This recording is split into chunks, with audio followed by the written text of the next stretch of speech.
On April Fool's Day, the Scottish Government opened itself up to much derision and mockery by implementing the Hate Crime and Public Order Act. This is a bill that criminalises the stirring up of hatred against identity groups. The offence carries a maximum sentence of 7 years in prison, which is completely insane. Fighting back against this insanity is Harry Potter author J.K. Rowling.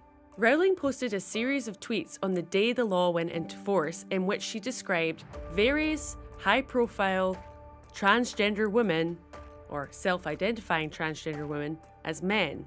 She wrote, "I'm currently out of the country, but if what I've written here qualifies as an offence under the terms of the new Act, I look forward to being arrested when I return to the birthplace of the Scottish Enlightenment." So how did we get from the Scottish Enlightenment to this?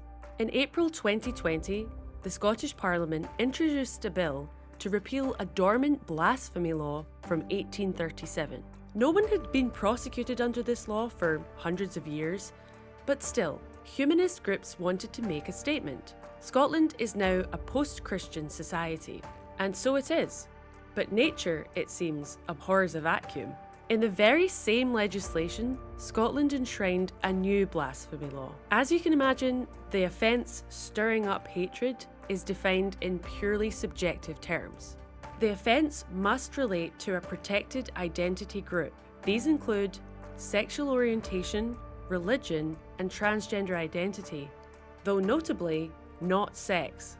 The offence must involve saying or doing something that a reasonable person would find to be threatening, abusive, or insulting. There doesn't have to be a specific victim, and a single source is sufficient to prove that an offence has taken place. Third-party reporting sites are now operational, where concerned citizens can go and report their neighbours for having done something hateful.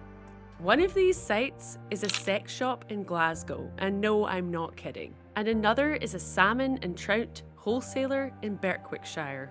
The law was introduced by Humza Yousaf, who was then the Justice Minister. Almost every trade union in this country headed by people who are white. In the Scottish Government, every Director General is white. Every chair of every public body is white. That is not good enough. Yousaf then succeeded Nicola Sturgeon as leader of the Scottish National Party. Sturgeon left the party in turmoil after her failed liberalisation of transgender self-ID laws, blocked in an unprecedented move by the UK government. She and her husband, the party's former chief executive, are currently under investigation for financial corruption. The Scottish Police Federation have already indicated that this may be too vague to implement. In fact, their concerns about enforcement is one of the reasons why there's been a 3-year delay between the Act passing in 2021 and coming into effect in 2024. But despite online training, confusion persists. Many have wondered how this law will affect live political issues in Scotland. For instance, the transgender debate.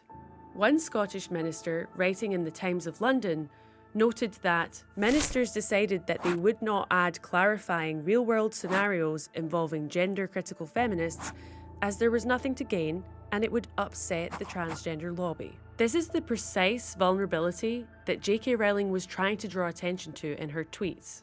Police Scotland have since clarified that while they did receive complaints in relation to Rowling's posts, they were not assessed to be criminal and no further action will be taken.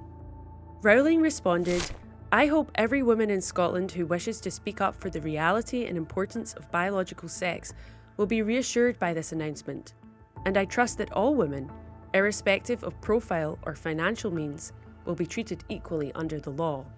She's not the only one with concerns. Joe Rogan pointed out that every year Scotland hosts the Edinburgh Fringe Festival, home to many comedians. If offensiveness is outlawed, how are comedians to perform?